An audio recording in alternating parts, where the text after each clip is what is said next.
שחרר והחזיר את החטופים לבתים שלהם, אבל כשממנו שיחזור מיליוני חטופים, ערבים ומתים חטופים על ידי יצר הרע.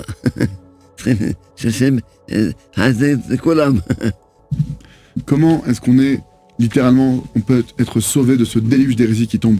À l'époque, Noé, lui quand il y a eu le déluge d'eau qui est tombé, qu'est-ce qu'il a fait? Il a préparé une arche, il a construit une arche, et il s'est caché dans l'arche, il s'est mis dans l'arche, et il a été sauvé du déluge grâce à l'arche. On appelle en hébreu une teva. Comment est-ce que nous, à notre niveau, on peut avoir notre teva, notre arche, et être sauvé du déluge d'hérésie qui tombe aujourd'hui? Il dit Rabbi Nachman de Breslev, comment t'es sauvé de ce déluge? Avec la teva. Teva en hébreu, littéralement, ça veut dire les mots. Il dit Rabbi Nachman, avec les mots de ta prière, c'est comme ça que tu vas construire l'arche qui va te protéger du déluge d'hérésie qui s'abat de partout.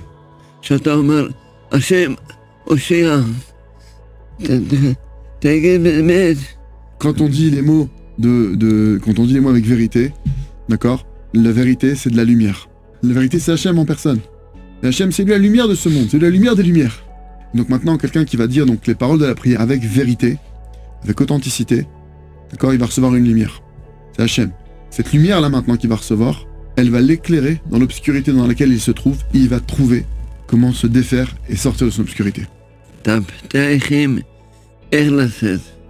Pas seulement maintenant que toi, quand tu vas maintenant faire cette action de dire les paroles de la prière avec vérité, tu vas ouvrir maintenant, tu vas éclairer des ouvertures qui vont te permettre de sortir de l'obscurité, ça va permettre à d'autres personnes qui se trouvent eux aussi dans cette obscurité de pouvoir aussi sortir et trouver la lumière.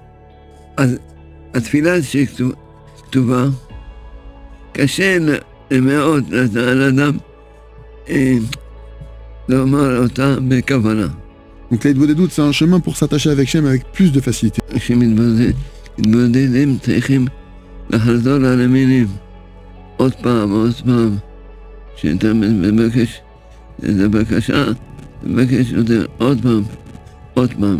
Pour deux raisons. La première, c'est que quand tu vas maintenant répéter et répéter, ça montre que tu as foi dans la prière et tu as foi en Dieu. Parce que normalement, quelqu'un qui a demandé une première fois, il n'a pas reçu, il dit bon, ça marche pas.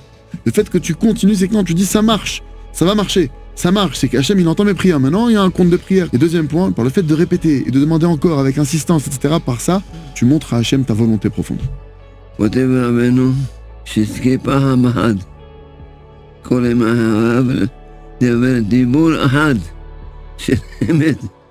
Quelqu'un maintenant qui dit qu'il va prier avec vérité, la conséquence c'est qu'il va recevoir de la lumière, comme on l'a expliqué le Rav.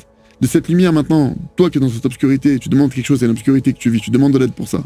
Tu reçois de la lumière, tu vois la sortie, grâce à cette lumière, et tu sors. Donc ta délivrance va être une conséquence du fait d'avoir dit avec vérité et authenticité ta prière.